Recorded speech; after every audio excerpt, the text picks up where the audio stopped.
السلام علیکم ورحمۃ اللہ وبرکاتہ۔ کروڑوں درود و سلام ہو ہمارے حضور صلی اللہ علیہ وآلہ وسلم پر، آپ کی آل پر ویورز۔ آج پھر ہم کپنگ کر رہے ہیں۔ یہ ہمارے تشریف رکھتے ہیں حاجی شاہی صاحب المشہور مجید جولر۔ تو ماشاءاللہ انہوں نے پہلے کپنگ کروائی ہے، پہلے 2-3 بار 4 بار کروا چکے ہیں۔ اب ہم ان کا روزانہ ڈیلی بیسس پر روزانہ کر رہے ہیں۔ ان کو کافی ایشوز ہیں، ڈپریشن کا ایشوز ہے، بلڈ پریشر کا ایشو ہے، اور جو ہے ڈائبٹک کا ایشو ہے، اسٹمک کا ایشو ہے۔ ابھی دیکھ رہے ہیں چند خطرے۔ اب یہ مت سمجھیں کہ جو بلڈ نکلتا ہے وہ تو بھر بھر کے نکلتا ہے، ایچ پی لیول کم ہو جاتا ہے۔ یہ بالکل چند خطرے۔ حدیث میں فرمایا کٹ میں شفا ہے۔ یہ نہیں کہ آپ بھر کے سر دیکھ رہے ہیں، آپ سر پہ دیکھ رہے ہیں، چند خطرے موجود ہیں، اسی میں شفا ہے، اسی میں شفا ہے۔ چونکہ سرکار مدینہ صلی اللہ علیہ وسلم فرمایا کہ اللہ تعالیٰ نے شفا رکھی ہے وہ حجامہ کے ذریعے کٹ میں رکھی ہے۔ کٹ تو وہ بھی ہو سکتا ہے جو آپ چھری سے لگ جائے، سبزی کاٹتے ہوئے چلتے ہوئے پاؤں میں شیشہ لگ گیا، وہ بھی کٹ ہوتا ہے۔ لیکن یہ پورا پروسیس ہوتا ہے جو الحجامہ کرواتے ہوئے یہ کروا رہے ہیں ان شاء اللہ تعالیٰ۔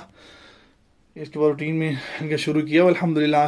جیسے جیسے انشاءاللہ شفا یاب ہوں گے اس کے بعد پھر یہ نہیں انشاءاللہ میں بہتر فیل کر رہا ہوں الحمدللہ جی انشاءاللہ عز و جل دن بدن بہتر ہو رہا ہے، اور انشاءاللہ امید کرتا ہوں آپ نے اپنے نام نہیں بتایا اپنے ویورز کو، جو اپنے دوست احباب سن رہے ہیں آپ کے فرینڈس۔ جی میرا نام شاہد اقبال مرزا، اور اوپر میری شاپ ہے مجید جولر کے نام سے، اور الحمدللہ رب العالمین حافظ صاحب کے پاس آئے ہیں۔ یہ ویسے بھی نیک ہیں اور اچھے طبیب ہیں، اور اس کام کو سمجھتے بھی ہیں سنت کے، اور یہ کر رہے ہیں انشاءاللہ۔ سنت کے کام میں ویسے بھی انشاءاللہ شفا ہے، اور آپ بھی دعا کیجیے گا جو بھی اسے دیکھے تو اللہ عز و جل سب کو شفا کلی عطا فرمائے انشاءاللہ۔ صاحب یہ بتائیے کل جو آپ کروا کے گئے تھے پہلے فیلنگ کیا تھی، بعد میں کیا تھی، عرض کیجیے گا۔ اور اس کے بعد میں رات میری بہت اچھی، مجھے نیند بھی آئی اور میں نے بہت اچھا فیل کیا۔ جب پہلے آئے تھے کیا اس میں میرے کافی گناہ جیسے جسم ٹوٹ رہا ہے اور اس طرح کی کیفیت تھی، اس کے بعد میں بہتر فیل کر رہا تھا الحمدللہ ثم الحمدللہ۔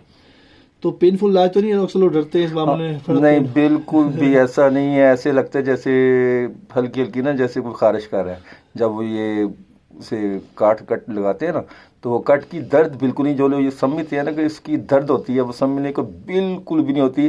کوئی انجیکشن لگاتا ہے نا اس کی زیادہ ہوتی ہے، اور اس کی نہیں ہوتی۔ اچھا کمزوری تو نہیں بتائیے گا، کمزوری کی نہ بالکل بھی محسوس کرے شوگر کے پیشنٹ کو جناب کو لگتا ہے یہ کمزور نہ اس میں زیادہ چستی آتی ہے، زیادہ بہتری آتی ہے، یہ 100% ہے یہ۔ اور یہ میں سب کو کہوں گا کہ آپ جو بھی کوئی بیمار ہے وہ ضرور کروائیں، بلکہ جو تندرست ہیں وہ بھی کروائیں۔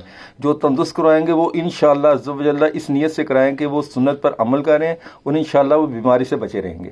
یہ میری سب سے ریکویسٹ ہے، ضرور کروائیں، اور یہ کروانا چاہیے۔ اور کروائیں بھی حافظ صاحب سے، حافظ عبید صاحب سے کروائیں، کیونکہ یہ نا سمجھتے ہیں، جو سمجھدار آدمی ہو نا اس سے کام ہمیشہ کروانا چاہیے الحمدللہ ثم الحمدللہ ماشاءاللہ۔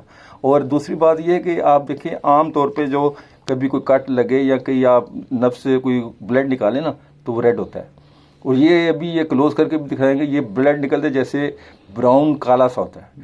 تو یہ گندے جو ہوتے ہیں نا، کیا کہتے ہیں اسے فضلہ، وہ نکلتے ہیں، اور انشاءاللہ امید کرتا ہوں کہ اللہ صحت تو دینے والا رب بھی ہے، لیکن اس نے یہ وسیلے بنائے ہوئے ہیں، اسی کے بندے ہیں، تو انشاءاللہ اللہ صحت دے گا، اللہ سب کو دے، اللہ سب کے صدقے ہمیں بھی دے۔